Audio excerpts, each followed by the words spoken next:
In the words of a true Texan, howdy, Matt. Howdy, Brian. Yeah, are you fixing for a good day? We are, wow, you are dropping the Texas vernacular. I love totally it. Immersed in the Texas culture. I am fixing for, everything's bigger in Texas. I couldn't figure out how to say that. For an even bigger day here at the auction. Yeah, lots of action yesterday and even more so today. So much is in store for day two. Welcome to Mecum in the Morning here at the convention center as we gear up for day two of Mecum Dallas. And we do have a lot in store, starting with the day's rundown. Let's go through that. Slated across the auction block, we have 359 vehicles. Some of that will include vehicles from 4 collections, including the Kelsey collection, which we spotlighted yesterday with Gus Kozar. And we have 60 pieces of road art that is starting it all off. I am so excited to watch the Kelsey collection start, crossing the block today. I went over and took some time and looked at all the vehicles yesterday, and just sometimes when you look at these older vehicles, you imagine when they were driven back in their original times, like what the people were doing and like their period of dress and like were they on their way to an opera? I don't know why I chose opera, but like I always put together like stories in my head about the vehicles and the drivers and the owners of them. It's become a thing. So do you have a preferred decade? Like if you were going to go back in time, would you be a 20s, 30s? Like in the car realm? Yeah. I really love like the mid to late 70s for Audis. Okay. Yeah. So groovy. Yeah, very groovy. I mean, look at my hair. It's like a wavy, groovy kind of thing. But yeah, definitely like the late 70s or even like late 80s for BMWs, like the M3 E30. Definitely. Okay. Yeah. That'd be a fun one to take to the opera. Who says you can't drive to an opera in a BMW no one or says an you can't Audi? drive to the opera. Yeah. But we have had a lot of fun, Brian, both at auction and also when the auction ends. We do try to kind of take in some local culture and some local experiences. We enjoy hanging out even when we're not on camera. we do. And so this was a little scene from last night's adventure. I did try, so I like fashion. I mean, Matt, is welcome to, I guess, my coaching on fashion, but we stopped by a vintage store last night and I was really excited about the possibilities of like updating Matt's wardrobe. He didn't purchase anything, but that blue bomber jacket, I am so sad that you did not ended up bringing that home. It looked really good with you. In case you guys, I don't talk about this enough, Matt is an author of 2 books about Camaros. I think this jacket was perfect for it. And I was also really excited where we ended up eating last night was, out of all things Texas, we ended up eating Hungarian food. Yeah, Hungarian food, but very good. Very good. It was very good. Can you pronounce anything that was on the menu, though? I really can't. No. But it was so delicious, and we had a great time. Yeah, our EP, Alyssa, always finds really interesting things for us to get into and Hungarian places to eat. I can't wait to see what kind of food we're going to eat in Texas tonight. It's probably not going to be barbecue. Probably not. Just the route that we usually take. Yeah. It'll probably end up being like Ethiopian or Chinese. That is one of the great things about coming out to the auction, Brianna, is that there's so much to see and do, and not just at the auction, but when it ends, there's always something going on. There is, especially it's nice when we're staying like in a city, like and not on the outskirts. So, quick Uber ride, or we had our manager of communications Uber us last night, and it's nice just to get out there and wind after a long day at the auction. I think the last car rolled off the block around 6 p.m. last night. So it was a long day. It was an exciting day, and from what I was told walking in today, it's going to be even longer the next couple days. So we're going to need some good food and good rest the next couple nights. For sure. Let's talk about some auction knowledge, Let's Brianne. do. I love auction knowledge.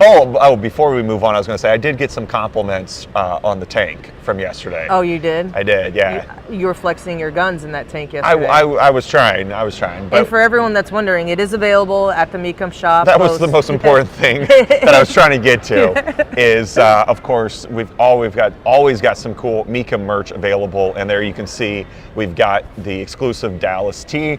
Really excited because that is showcasing a Datsun Z, and on tomorrow's show we're going to have a Z-focused conversation with one of the large collections here, the Steiner is going to be joining us on show. I'm very excited. Very excited. He's excited. There's the tank that is Matt was new. flexing in. That Matt was flexing in. Sure. Also, this jacket is actually also sold in the Mecum shop.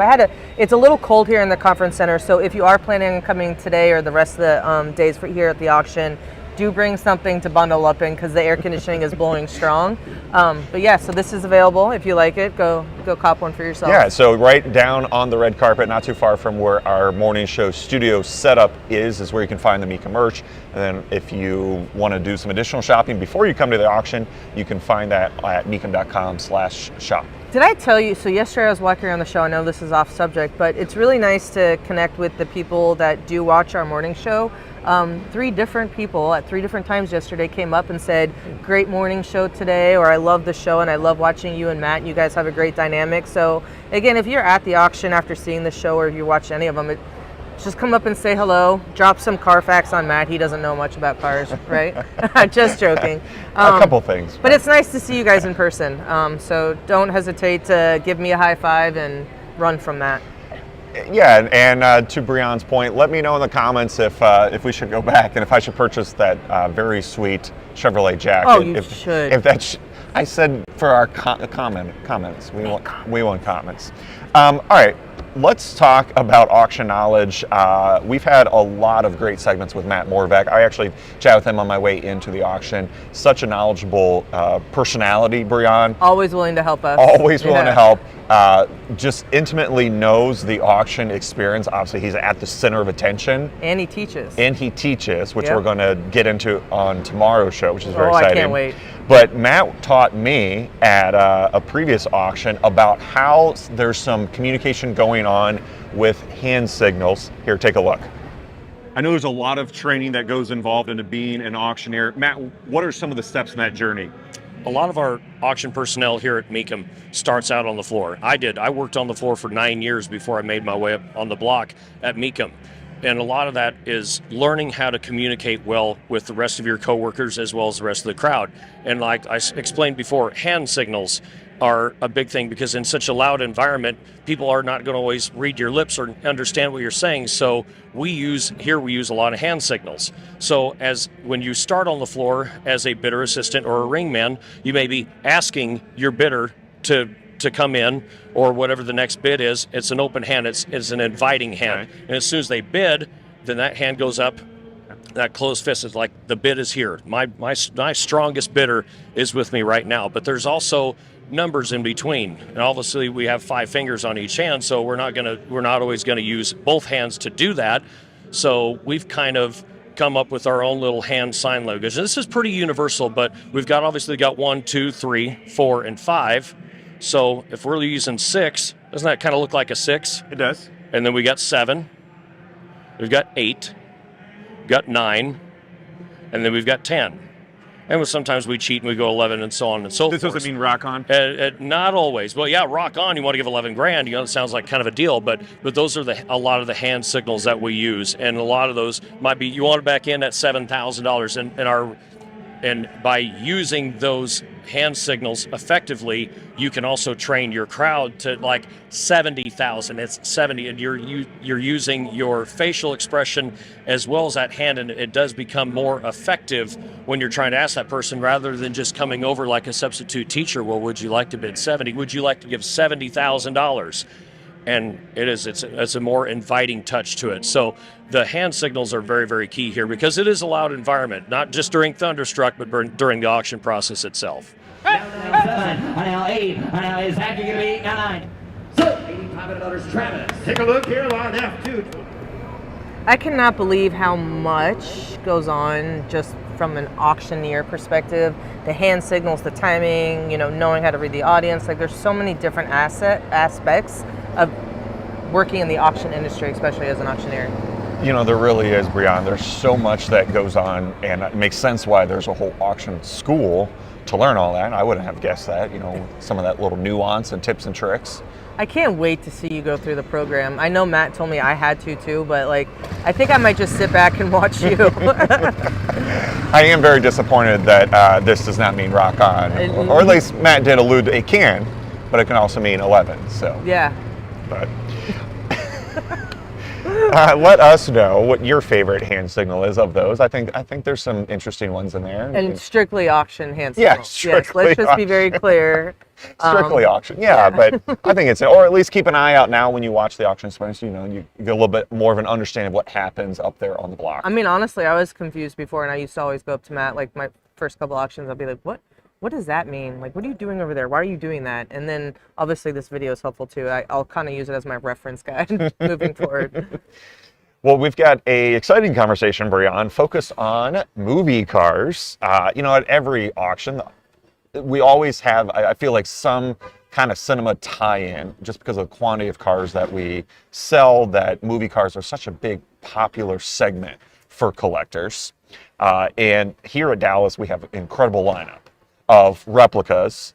None of these have been screen used, but a lot of them have been highly detailed to mimic some of the most iconic cars, trucks, and vehicles that have been seen on screen. So I think that's important that you did point that out, that these are mimics or replicas, and they are not the exact cars used in the movies. Correct. So let's start off with the Ecto-1 from Ghostbusters. When there's something wrong in your neighborhood, who you gonna call? Ghostbusters! Yeah, right, I knew that part. I knew that part. You looked at me like I made up a song. Well, like, how didn't. many times have you watched a Ghostbuster movie? Obviously, I don't know all the lyrics. lyrics. Yeah. But you can see there that even up until the most recent film, the Ghostbusters 2, it's not Afterlife. I think it's Ice Age, I think is what it is, with Paul Rudd. You can see it there. Let me know in the comments below about how far off I was in the title. But I think it's like Ice something. Ice Kingdom. But either way, you can see that they are still using that iconic 1959, 1960, that early Cadillac hearse. And we have one here. Again, this is a replica. This is selling tomorrow as lot 272. I wonder if the owner that's selling, or any previous owner, has caught any ghosts in that car. Possibly, you or never ghost know. hunting. I know that's a big thing, especially in Texas. Yeah. Yeah. Right, maybe. It's from the Texas Movie Car Collection, and it's one of the Miller Meteor or Cadillac ambulance conversions. Obviously, that's the body style that was used in that initial film. This particular one was built by Video Bob of Bob's Prop Shop, and it has all of the appropriate, ghost hunting equipment. It's funny, before we move on to the next car, Brian, a fun fact or interesting fact about these is that apparently there was an Ecto-1 and an Ecto-2. I was talking with Phil Brom, who runs our social media, and he was saying that when we sold one of these at Houston in 2022 for $220,000, now it was another replica, there was some conversation about, is it an Ecto-1 or Ecto-2? And so let me know in the comments, because I will say I did some research before the show, and I'm not exactly clear what film or what TV show the Ecto-2 showed up, but there's a fan base that knows. Oh, 100%. There's ghosties. Are they ghosties? Maybe. Ghostbusties? When they leave a party, do they ghost everyone? I don't know. Do they make like a tree and leaf? Oh man, maybe we should leave the comedy to someone else, and we'll focus on auction conversation. But next up is one of my favorites. This is a charming, cute little guy. I can't believe you asked me last night if I'd ever watched that movie. Well, I wasn't sure, but it is a 1973 Volkswagen Beetle. This is also from the Texas Movie Car Collection. It's done up as the iconic car character Herbie. And I loved how our EP Alyssa called him like a rascal. Yeah, why did she call him a rascal? Because he was leaking stuff places, or I don't like making the road slippery or whatever it was. Yeah, something like that. Yeah. But there you can see Dean Jeffries, and I think one of the great car movies of all time, and series, because there were several that Disney did during this time period. But I love the theme song, and it's just such a cute. It actually makes me want to watch this again. It's been probably 20 years since I watched it, but like just seeing the clips, I need to watch it again. It's something feel good, fun. I love the color and like the stripes and just the overall of it. I love it.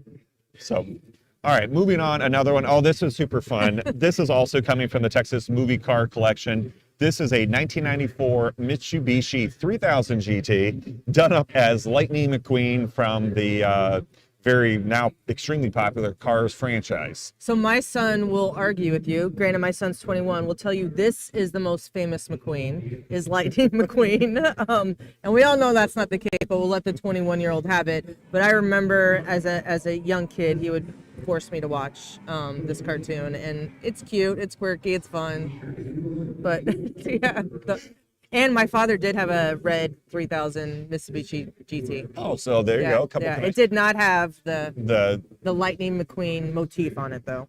and I've seen a lot of these, Brian, I will say, and I don't know if I've seen a 3000 GT done up as this conversion. I think it lends itself to the proportions well of Lightning. Do you But think Lightning would be proud?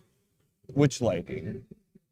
Steve or No. or Lightning McQueen? Yes, Right, yeah. got it. It's okay. He hasn't had his I coffee mean, yet. So. sure, as an animated character, I think Yeah. he would be very proud. So this is lot number F270, and yeah, a really nice replica of one of the most, I think one of the most iconic movie cars, if you can say that, just because it is Is it a animated. movie or is it a cartoon movie? I don't know. I don't know. We are really treading into new Very territory. deep movie terminology this week. All right, next up we have another car from the silver screen. We have, or that's pays tribute or certainly connects. It's a 1978 Pontiac Trans Am. This is crossing the block on Saturday, and I bring this one up because the look obviously connects to the Burt Reynolds. I'm trying to blank. I was getting confused with our next show. Yeah. The one with Sally Fields where they go eastbound and down. You're not going to help me out here at all. No. Okay. But this one was previously owned by Hill Company. Yeah. This was previously. You'll have an epiphany. I will have an epiphany.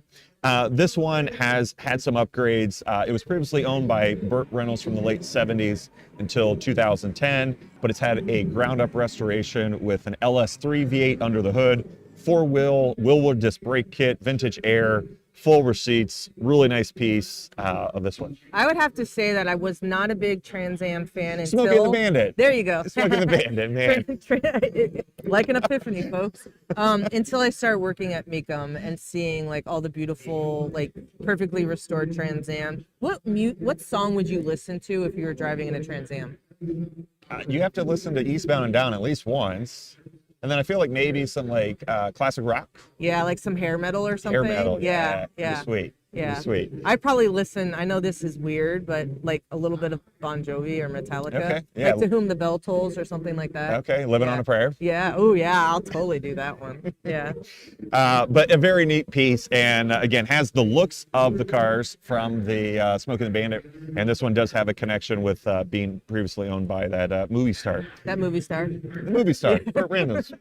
Moving on, we have another fun throwback. This is a 1956 Ford Thunderbird convertible. This is selling today as 225.1.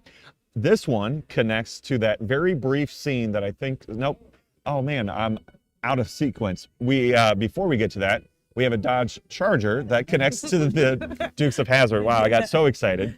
He did. He's just skipping all around. I'm skipping all around, Yeah. but we can't skip this because this is a very popular motif connecting with those the Duke boys, right? That was what. I'll have to say I did watch the later version of that. I think Jessica Simpson was in that movie. I watched Correct. it. Yeah, that yes, but yeah, this car is so iconic. It really is. It is. I would say even more so than maybe the Ghostbuster car. In Wow. some ways. Okay, Yeah, sure. yeah. Well, and Especially for people our age, especially for people our age, and I mean, which is young, in case you were wondering. and it's interesting, Brianna. I don't know if it's like a rising tide raises all ships because the Mopar fan base has continued to just expand with people loving what Dodge has done in recent years. Yep. Where even around us we have some gorgeous 1970 Chargers that have done all kinds of other resto mod treatments. So I don't. It's just I think this is part of that Mopar momentum, where it's just people love these cars. They just speak to being just loud and fast and Just like bad, like tough but fun. I don't know. There's something about these cars. I don't know that just make you feel like you can own the road in them. absolutely.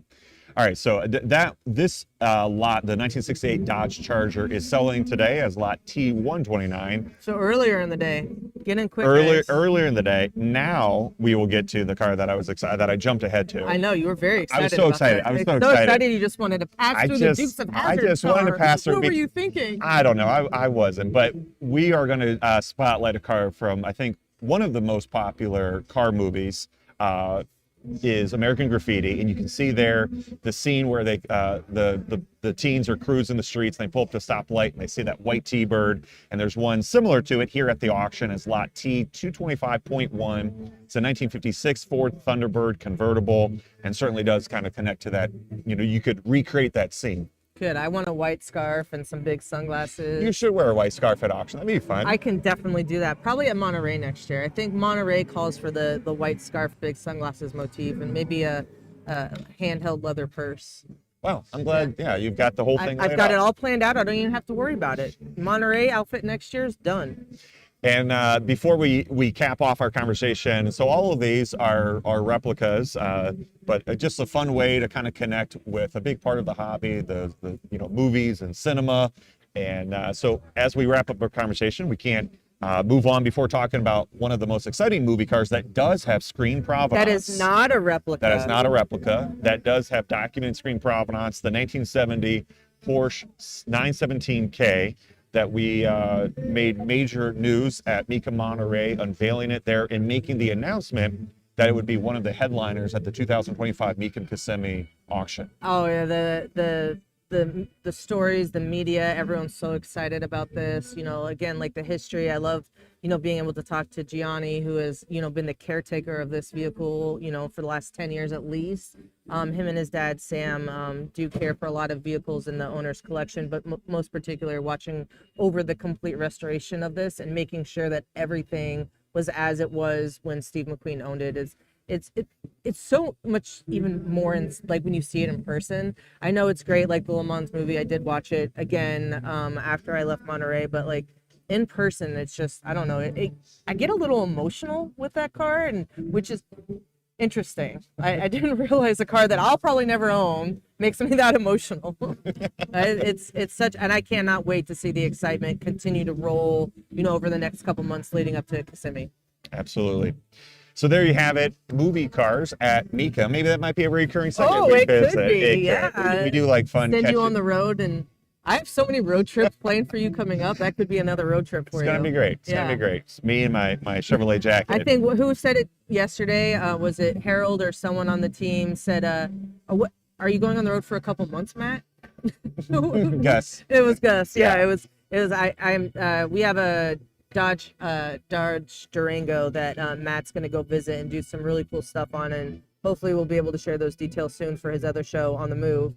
And we're getting it wrapped, but I said, hey, when you're on the way to go get it wrapped at our friends at 360 Wraps here in Dallas, or when you're driving to California for the West Coast Hot Rod Power Tour, I want you to stop at some really interesting places. So maybe I'll add like movie sets or, movie car graveyards, or I'll find something entertaining for us to tune in and hang out with Matt on. You're welcome. Yeah, as we already coined, you picked the route, I picked the suit. Yeah.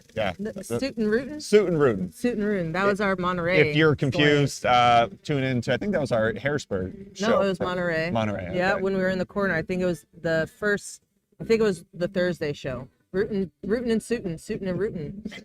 Because we were talking about the Cadillac, that Cadillac concept car. We were. See, look at me, remembering all the Soleil. things. Yes, we've gotten a lot of comments and feedback on that because we posted a short clip of you talking about that on social media, and we've had a lot of comments. You should go back and read them, and maybe we can answer those on one of the shows coming up.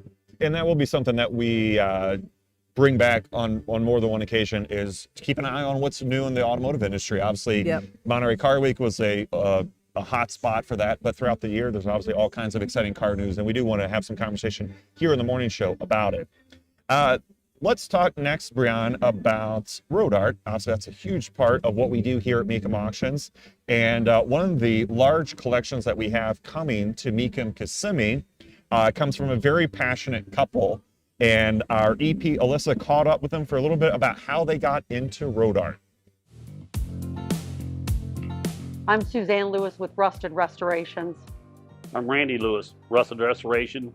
Rusted Restorations started out of the fact that we had purchased items for our personal collection that needed to be restored. Some of the pieces, we won't make no money on it because we got more time and effort but it's just a collection we have and we love it. We try to keep everything as nice as it would have been when it was original. I like to have items that that are also a part of the same era as the cars. If you're looking to display, you can't have a car and not have the signs with it. It's an addiction more than it is a hobby. I mean, and we are here to, Mecum's today buying more stuff. Yeah, we're not actually we're selling, but we're buying more. We're already starting to think about building another collection. But our main collection is going to Kissimmee, Florida. We are taking, I think they're bringing 2 tractor and trailers to load our stuff up. So it's not a small collection. And pretty much all of our collection is original.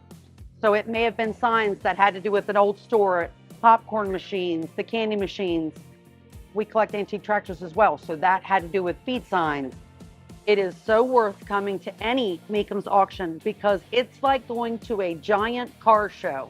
The cars of the day, the memorabilia, anything that has to do with cars and what goes along with cars. Yep. It's so worth coming in to do that. It's like a kid in a candy store.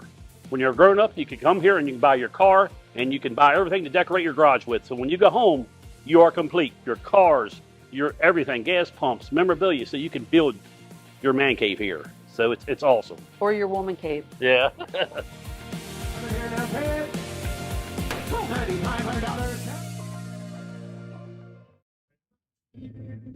What an awesome couple and an even more awesome collection. Yeah, they have. I wish I had the space to do that. They have spent so many years accumulating that, and I love the passion that they have. Yeah. Brianna, I think a lot of people only assume that the collector car space is just about cars. But when you come out, you see that there's people that love all of the things that go with these cars. Absolutely. And that's awesome. Like if you're a big Camaro fan, then you can get like signs and old like vintage T-shirts and the whole shebang.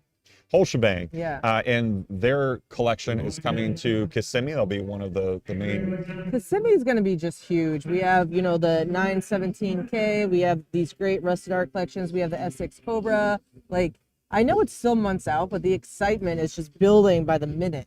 It really is. So be sure to follow along. We have a lot of auctions between now and then. Yes, we do. But obviously, keep an eye on Mecum social channels, on just because, like you said, there's going to be a lot of excitement building. And you're going to be on the move the next couple months. And be sure to tune in to On the Move with Matt Avery. We've got a whole schedule lined up. A lot of Not exciting. going home for months, Matt. A lot of exciting content coming to the Mecum YouTube channel.